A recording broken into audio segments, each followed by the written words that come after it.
दोस्तों, welcome back to my YouTube channel Shreyansh lecture. तो आज हम वास्तविक संख्याओं का पार्ट सेकंड लेके आ गए हैं। तो आज हम पढ़ेंगे पर में 1.3। अगर उसके पहले आप हमारे चैनल पे नए हैं तो चैनल को सब्सक्राइब करना ना भूलें और बेल आइकन भी अवश्य प्रेस कर दें। तो देखो, 1.3 पर में आखिर कहती क्या है। मान लीजिए कि पी एक अभाज्य संख्या है। अच्छा, अभाज्य संख्या की है क्या? अभाज्य संख्या वो होती है जो खुद से कटे, जिसका गुणनखंड क्या हो, खुद से हो, वह क्या होगी? अभाज्य संख्या हो। ये ए स्क्वायर को विभाजित करती है। मतलब कोई वैल्यू है, जैसे 6 एक वैल्यू है और वह मान लो एक अभाज्य संख्या 3 है। p बराबर 3 है और a बराबर मान रहा हूं मैं 6 है। कोई संख्या 6 है और वह क्या है? p। अभाज्य संख्या 3 है। एक बात बताइएगा, अगर मैं 6 का स्क्वायर कर दूं, 6 का स्क्वायर ए स्क्वायर, तो 6 का स्क्वायर कितना हो जाएगा? 36 हो जाएगा। जो कि 36 3 से क्या है बेटा? विभाज्य है। 36 3 से क्या है? विभाज्य है। यह हमें रूल कह रहा है। अगर ए स्क्वायर पी से विभाज्य है तो ए भी किससे विभाज्य होना चाहिए? पी से। अच्छा, ए की वैल्यू कितनी है? 6 है और पी की वैल्यू यहाँ कितनी है? 3 है। तो बताओ, ये कटी कि नहीं? ये विभाजित हुई कि नहीं? ए अपान पी भी क्या हो गया? विभाजित हो गया। ये हमारी क्या है? परमेय 1.3 है। तो इसके पहले वाले वीडियो में, आप अगर इस वीडियो पे नए हैं तो पहले वाली वीडियो अवश्य देखिएगा, तभी आपको ये रूल समझ में आएगा। उस पहले वाली वीडियो में प्रश्नावली 1.1 और 1.2 हमने कवर कर दिया था और इसमें हम तैयार कर रहे हैं प्रश्नावली 1.3। उसमें से हमने प्रमेय किया, अध्ययन कर लिया है अच्छे से। तो आप लोग इसका स्क्रीनशॉट लीजिए, फिर हम आगे चलते हैं। तो फ्रेंड्स, देखो, हम सिद्ध करने वाले हैं 1.3 प्रश्नावली में। सिद्ध कीजिए कि अंडर रूट 2 एक क्या है? अपरिमेय संख्या है। देखो, अपरिमेय संख्या है लेकिन हमें उसे क्या करना है? सिद्ध करना है। तो बेटा, मैं इसकी भन्नाट से 2 ट्रिक बताऊंगा। एक थोड़ी लॉन्ग चलेगी, जब आपको 4 या 5 नंबर में एक क्वेश्चन दे दे तो उसको आप लगाना है। जब ये आपको 2 नंबर में देगा तो बेटा इसकी शॉर्ट ट्रिक बताऊंगा, शॉर्ट ट्रिक में लगाना है। ठीक है? और आप लोग से निवेदन है कि इसको नोट करते हुए चलिएगा। ये मोस्ट वायरल क्वेश्चन है 2024 का। 2022 23 24 ये लगातार हर एक पेपर सेट उठा के देख लो बेटा, हर एक सेट में आता है। देखो, हर एक सेट में उठा के देगा।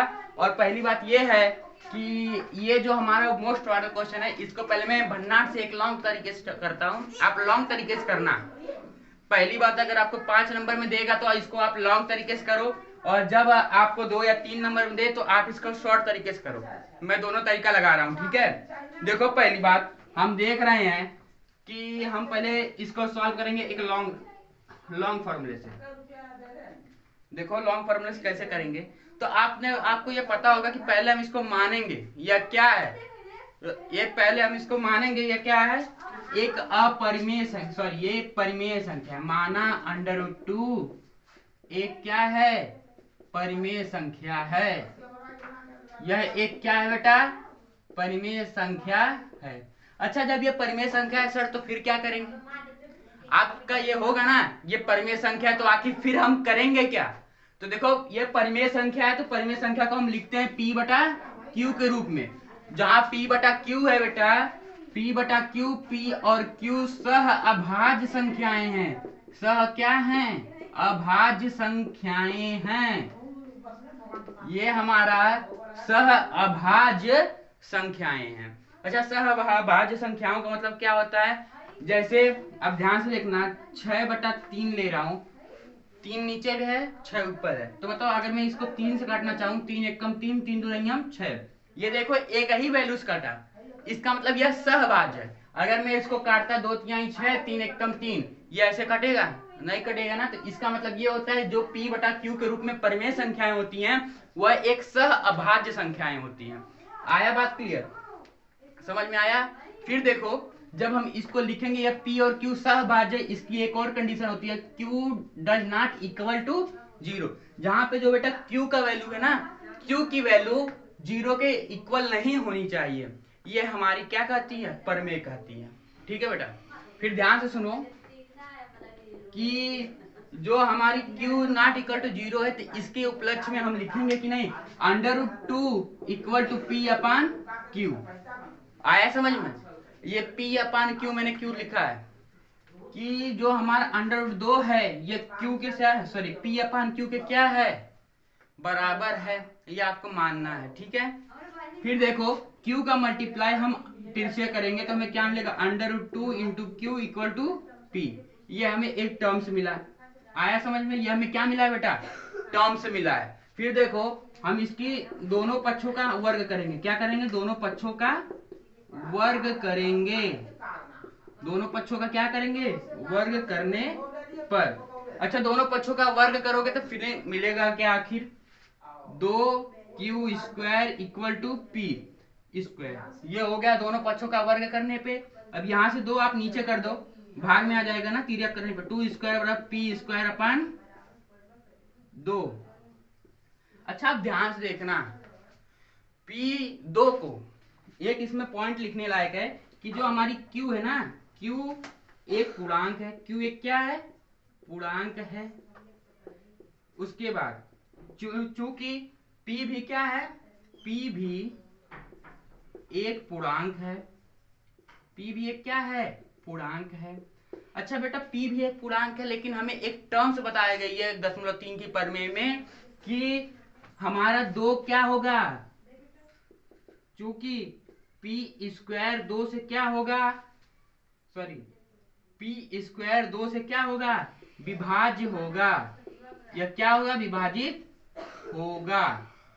तो इसीलिए हम लिख सकते हैं ना, जब पी स्क्वायर विभाजित है बेटा 2 से, तो फिर क्या होगा कि पी भी 2 से क्या होगा, विभाजित होगा।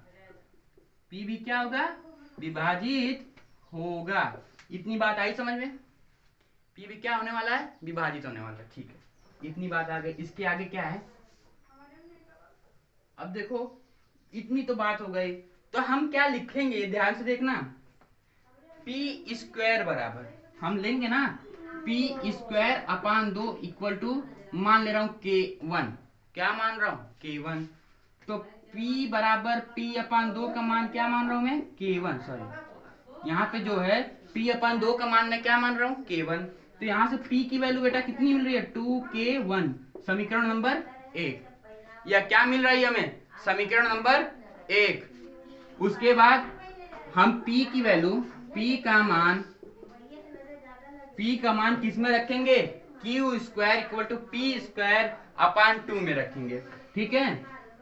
रखने से P का मान रखने से, अच्छा जब हम P का मान रख रहे हैं तो हमें मिल क्या रहा है बताना, Q square equal to 2K1 upon 2 का होल स्क्वायर, ठीक है। ये हमें मिला, यहां तक क्लियर। फिर ध्यान से देखो Q बराबर क्या मिल रहा है, 2K1, समीकरण नंबर 1। और यहां से K1 का मान निकाल लो, K1 बराबर क्या मिलेगा, Q अपान 2, समीकरण नंबर 2 था, ये 3 हो गया, ठीक है। अब बताओ जब Q अपान 2 भी क्या है, 2 अपान क्यू भी एक, जो हमारा Q अपान 2 भी है, यह भी क्या हो रही है, सेटिस्फाइड हो रही है। यही ना बेटा, यह भी आपस में क्या हो रही है, सेटिस्फाइड हो रही है। अगर मैं देखना चाहूं तो K1 का square equal to Q1 square upon 2, इसको मैं ये भी टर्म्स दे सकता हूं, ठीक है। फिर ध्यान से देखना, यहां से मैं क्या लूंगा कि Q upon 2 equal to K2। ये मैंने माना जो Q अपान 2 है वो किसके बराबर है, K2 के, ठीक है। यहां तक समझ में आया। अब देखो जब ये K2 के मान के बराबर है तो हमें Q का मान क्या मिलेगा, 2K2। ये हमें क्या मिलने वाला है, मान मिलने वाला है। इसको मैं समीकरण नंबर बेटा कर रहा हूं 4, इसको समीकरण नंबर में कितना करूंगा, 4, ठीक है। अब ध्यान से देखना, समीकरण नंबर 4 देखो और समीकरण नंबर 1 देखो।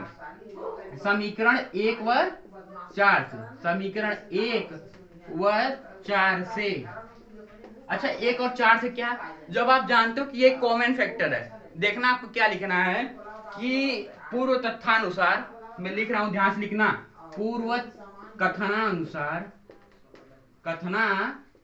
पूर्व कथनानुसार हम जानते हैं कि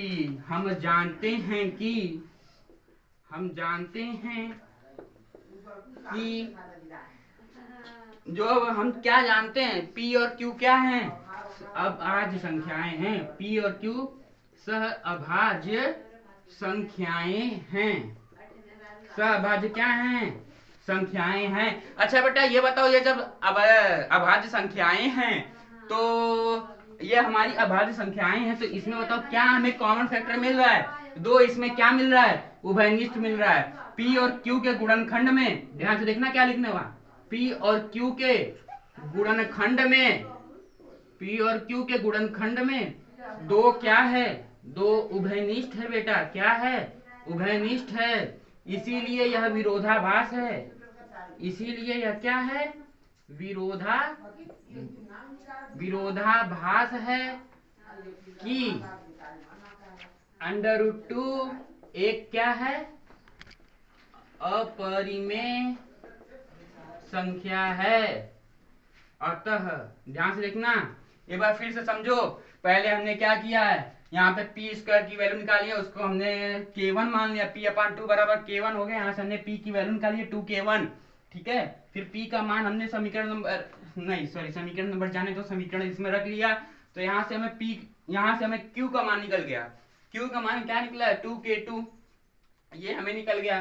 ठीक है, फिर हम समीकरण 1 और 2 की तुलना किए। 1 और 4 की किसकी तुलना कर रहे हैं? एक समीकरण और नंबर और एक 4 नंबर की तुलना कर रहे हैं। तो फिर हमें इसमें देखा जा रहा है कि यह हमारी सहभाज्य संख्याएं हैं, लेकिन P और Q के बीच में जो गुणनखंड होता है उसमें दो क्या है? कॉमन फैक्टर है, एक उभयनिष्ठ है। तो इसीलिए यह विरोधाभास है कि √2 एक क्या है? परिमेय संख्या है। अतः हम कह सकते हैं कि √2 एक क्या है? अपरिमेय संख्याएं हैं। ये अच्छा ये बताना, ये क्लियर हो गया है आपका? जब क्लियर हो गया तो आप इसका स्क्रीनशॉट लीजिए। ये तो हमारा लॉन्ग टाइप था ना, अब इसको मैं शॉर्टकट तरीके से करता हूँ। ठीक है, एक बार आप स्क्रीनशॉट लो। देखो बच्चों, तो फिर ये जो हमारा दूसरा टाइप है, इसमें भी हम पहले क्या मानेंगे? √2 एक क्या है? परिमेय संख्या है। ये जब हमने परिमेय संख्या मानी है तो हम इसको लिखेंगे √2 = P/Q। यह क्या है? P/Q। तो बताओ ये दोनों का क्या करेंगे? दोनों पक्षों का वर्ग करने पर, क्या करने पर बेटा? वर्ग करने पर। जब ये दोनों संख्याओं का हम वर्ग करेंगे तो फिर 2 बराबर P²/Q²। देखना ध्यान से, Q का गुणा यहाँ हो जाएगा, 2 चल जाएगा नीचे। तो P² जो है 2 से क्या होगा? विभाजित होगा। क्या होगा बेटा? विभाजित होगा। तो इसीलिए परमेय 1.3 से हम कह सकते हैं कि P क्या होगा? 2 से विभाजित, P भी क्या होगा? 2 से विभाजित होगा। यहां तक आई बात क्लियर? समझ में आई यहां तक? ठीक है, उसी प्रकार हम Q की जब वैल्यू निकालेंगे तो जब हम लोग यहाँ से P की वैल्यू निकालना चाहेंगे P² की, तो हमें मिलेगा Q²/2। इसमें भी हम वही लिखेंगे जो फैक्टर कि Q² 2 से क्या है? विभाजित है, और P जो है ये जो Q है Q 2 से क्या होगा? विभाजित होगा। ये आपको 2 लाइन लिखना पड़ेगा। फिर लिखेंगे तुलना करने पर ये 1 हो गया और ये हो गया 2। यहाँ पे जब Q लाओगे Q² हो जाएगा, यहाँ पे ये हो जाएगा 2। ठीक है, हल कर लेना। उसके बाद देखो ध्यान से, लिखेंगे 1 व 2 की तुलना से। अच्छा, 1 और 2 की तुलना से हो क्या रहा है बेटा? ये बताओ, 1 और 2 की तुलना से हो क्या रहा है? कि हमें पता चल रहा है कि 2 क्या है? 2 उभयनिष्ठ गुणनखंड है। 2 उभयनिष्ठ गुणनखंड है। यह विरोधाभास है। यह क्या है? विरोधाभास है। अतः √2 एक क्या है बेटा? अपरिमेय संख्या है। अपरिमेय संख्या है। चलो नोट करो, स्क्रीनशॉट करो। आपको आशा करते हैं कि वो पहला वाला चैप्टर जिससे पहला वाला क्वेश्चन वो आपको बहुत ही अच्छे से क्लियर हुआ होगा। तो आप एक काम करना, अगर आपको थोड़ा भी डाउट होगा ना, वीडियो को पुश कर देना और मुझे कमेंट में बता देना सर यहाँ पे डाउट है। मैं आपको कोशिश करूंगा उसके लिए एक नई वीडियो बना के लाया जाए आपके लिए। तो फिर ध्यान से देखना बेटा, हमें फिर दूसरा एक मोस्ट वायरल क्वेश्चन आया है, 3 + 2 √, क्या है? 5 एक अपरिमेय संख्या है। देखो ये बहुत ही आसान है कॉन्सेप्ट, देखना कैसे। मैं इसको आसानी से करता हूँ, आप लोग लिखते हुए करना, मैं लिखूंगा नहीं, ठीक है। पहले क्या करेंगे, इसको भी माना 3 + 2 √5 क्या है, परिमेय संख्या है। यह क्या है, परिमेय संख्या है। देखो ये परिमेय संख्या है, ठीक है। जब ये परिमेय संख्या है बेटा, तो हम लिखेंगे ना 3 + 2 √5 = P/Q। हो गया, ध्यान से आया समझ में भटनाट। फिर देखो यहाँ से 3 जो है यहाँ पे क्या हो जाएगा, जाके यहाँ प्लस, यहाँ पे क्या हो जाएगा पश्चांतर करने पर, तो 2 √5 = P/Q -3। इसको हल कर लो लंगड़ी भिनक के, P - 3Q/2Q = √5, ठीक है। ये आपका समीकरण नंबर 1 कर लो। ये क्या कर लो, समीकरण नंबर 1 कर लो। अच्छा ध्यान से देखना, हमने सिद्ध किया है, हम जानते हैं कि P और Q क्या है, P और Q एक पूर्णांक हैं, एक क्या है, पूर्णांक हैं, ठीक है, ये लिखना है। अतः P - 3Q भी क्या होगा, ध्यान से देखना, यह भी क्या होंगे, पूर्णांक होगा। यह भी क्या होगा, अतः यह भी क्या होगा, पूर्णांक होगा, ठीक है। फिर देखना, हम जानते हैं कि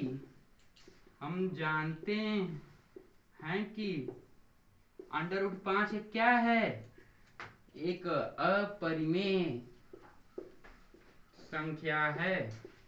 यह क्या है, हमारी अपरिमेय संख्या है। देखो बेटा, जब यह अपरिमेय संख्या है ना, तो हम लिखेंगे अतः यह क्या है, विरोधाभास है।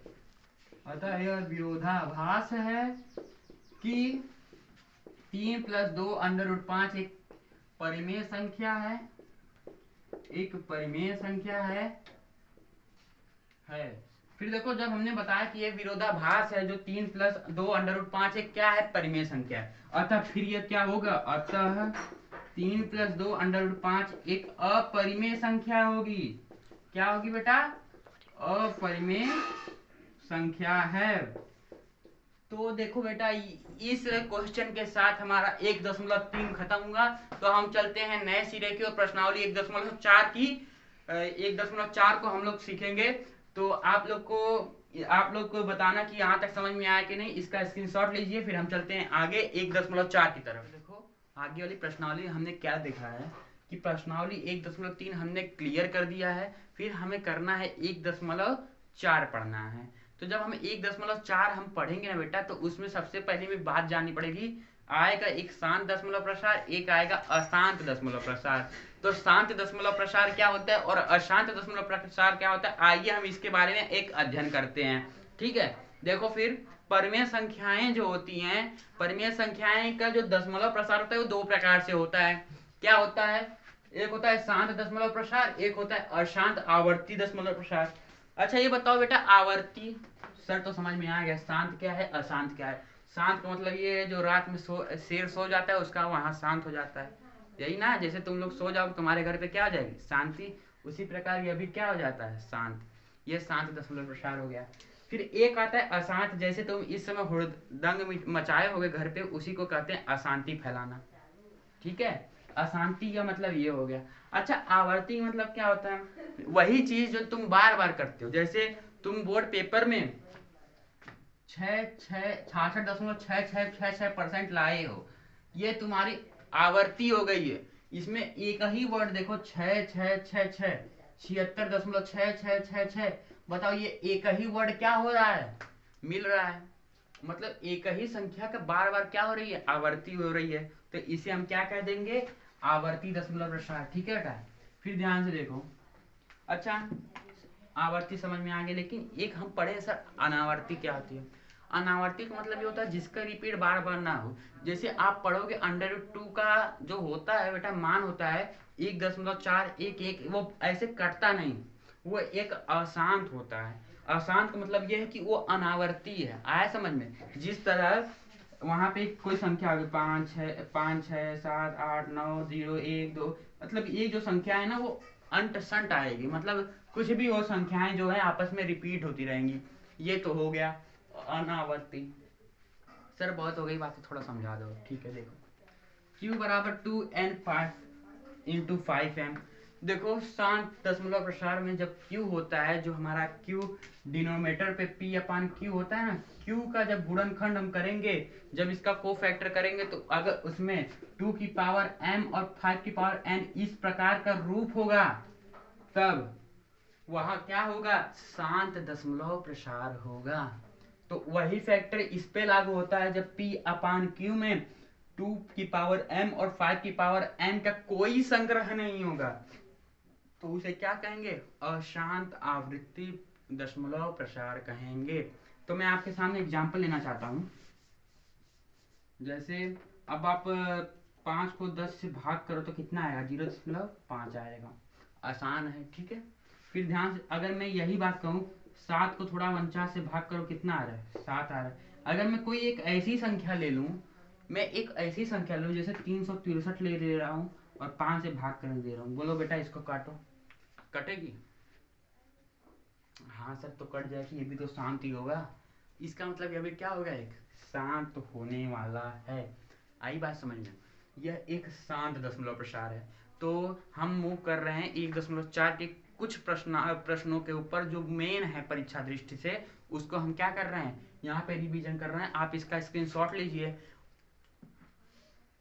तो देखो फ्रेंड्स, तो हमें क्वेश्चन क्या दिया, ये हमारा बहुत मोस्ट वायरल क्वेश्चन है इस प्रश्नावली का, कि बिना प्रसार किए, बिना भाग किए आपको बताना है बेटा कि कौन सा दशमलव प्रसार शांत होगा और कौन सा क्या होगा, अशांत होगा। अच्छा, तो मैंने बेटा आपको याद करो, मैंने बताया कि जिसका क्यू फैक्टर 2 की पावर n और 5 की पावर m का इस प्रकार होगा, उसको हम क्या कह देंगे, शांत कह देंगे। या इसमें 2 आ जाए या 5 आ जाए कोफैक्टर में, तो हम इसे क्या कह देंगे, शांत। चलो आओ देखते हैं, एक एक लेते हैं। 325 ले रहा हूं, इसको हम देखो 5 से डिवाइड करें, किससे करेंगे, 5 से। अच्छा, जब मैंने इसे 5 से डिवाइड किया तो कितनी बार हो जाएगा, देखना, 5 छक्का 30 और 5 दूनी 10 और 5 पचे 25। आप भी इसको डिवाइड करो साथ में, ठीक है। फिर मैं 5 से इसको डिवाइड करूंगा, 5 एक कम 5 बचा, यहाँ पे 1, यहाँ गया 2 और ये हो गया 125। जब 125 को भी डिवाइड कर रहा हूँ बेटा, तो मिलेगा मुझे क्या, 25। फिर 25 को 5 से डिवाइड करूंगा, फिर मिलेगा 5। 5 से जब 5 को डिवाइड कर रहा हूँ, कितना मिल रहा है, 1। तो बताओ यहाँ पे जो 325 है, इसको मैं क्या लिख सकता हूँ 5 की पावर में, 1 2 3 4 5, 5 की पावर 5। ये हमारा क्या है, ये q का अभाज्य गुणनखंड है। बताओ इसमें 5 की पावर 5 है, अतः यह क्या होगा, शांत होगा। यह क्या होगा, शांत होगा। चलो तीसरा वाला करते हैं, ठीक है। अब देखो हम 455 का ले रहे हैं, 455 का, इसको मैं 5 से भाग कर दूं, 5 9 51, 9 1 10। बताओ अब ये किसके टेबल में आता है, 91 किसके टेबल में आता है, जल्दी बताओ। नहीं आ रहा समझ में, बताओ, नहीं आ रहा, चलो जाने। फिर देखो इसको तुम कहे तो 91 से काट दो, बताओ इसमें 5 का फैक्टर आया है, 5 नहीं आया, नहीं 2 आया है, तो बताओ ये किसका फैक्टर है ही नहीं। चाहे आप एक काम करो, इसमें जब आपको नहीं हो रहा है तो 13 से काट दो, 13 सत्ते 91 होता है, ठीक है। तो ये इसका मतलब ये क्या हो गया, ये अशांत आवृत्ति हो गई है, किसकी हो गई है, अशांत आवृत्ति दशमलव प्रसार होगा, ठीक है। फिर अब हम दूसरे का फैक्टर देखते हैं, चलो दूसरे का देखते हैं। 8 है, चलो 2 से डिवाइड करो, 2 के 2, 2 चौके 8, तो 4 बार गया, 2 दूनी 2 हाथ, फिर 1 आ गया। अब हम 8 के फैक्टर को क्या लिख सकते हैं, 2 की पावर 3 लिख सकते हैं। इसका मतलब ये भी क्या होगा बेटा, ये भी शांत होगा दशमलव प्रसार। अच्छा ठीक है सर, ये तो समझ में आ गया क्या है, लेकिन ये बताओ इसका दशमलव प्रसार कैसे निकालेंगे। देखो ये बहुत ही शांत, एकदम आसान तरीके से बता रहा हूं, ध्यान से देखना। अब हम इसको जो 315 थे, ध्यान से देखना, 13 है और नीचे 15, 315 में क्या था, 5 की पावर 5 आया था, ठीक है। जितनी इसकी पावर है, ऊपर नीचे 2 की पावर 5 से क्या करेंगे, गुणा कर देंगे, ठीक है। अब ये बताओ जब 2 की पावर 2 से आप गुणा कर दे रहे हैं, 2 की पावर 5 का मतलब कितना होता है, 32 होता है, और 5 की पावर 5 और 5 गुणे 2 की पावर क्या हो गई, 5 हो गई। चलो 13 का 32 में गुणा करो, कितना आएगा, 416 आएगा। 416 ये है, 10 की पावर 5 है, तो 10 के आगे कितने जीरो? 5 जीरो हो गए। आया समझ में? 10 के आगे कितने जीरो? 5 जीरो। जब इसका आप लोग दशमलव प्रसार करेंगे तो आएगा 4.16। 5 अंक के बाद क्या होगा? दशमलव हो जाएगा। ये इसकी आसान ट्रिक है। चलो दूसरा करते हैं। दूसरा देखो हमारा क्या था, 17 गुणे 2 की पावर 3 था, गुणे ऊपर नीचे किससे भाग करेंगे बेटा? गुणा करेंगे 5 की पावर 3 से। जब आप 17 का 5 की पावर 3 में गुणा करेंगे तो 5 की पावर 3, 5 गुणे 5 गुणे 5, 5 पचवा 25, 25 पचे 125, तो 17 गुणे 125 नीचे में 10 की पावर 3। ठीक है, 5 गुणे 10, 10 की पावर हो गई 3। तो ये बताओ जब इसकी गुणा कर रहे हो तो आप कितना होगा? 17 17 17 225, 2125 आया, और नीचे कितना हो जाएगा? 1000। तो जब आप इसको डिवाइड करोगे बेटा 3 अंक के बाद क्या लग जाएगा? दशमलव। तो ये इसका क्या हो गया? दशमलव प्रसार हो गया। ये सांद्र दशमलव प्रसार है। तो आप लोग इसका मुझे कमेंट करना, ये आपको होमवर्क दिया गया है, ये आप लोग मुझे कमेंट करना। अगर देखो आज ये जो हमारी वास्तविक संख्याएं ये इसी पे क्या हो गई है, पूरी क्लियर हो गई है। अगर आपको समझ में नहीं आया होगा तो वीडियो को एक बार पुश करके जरूर देखना, और आई होप, आशा करते हैं कि आपको पूरा समझ में आया होगा। तो आपका दिन शुभ हो। जय हिंद, जय भारत।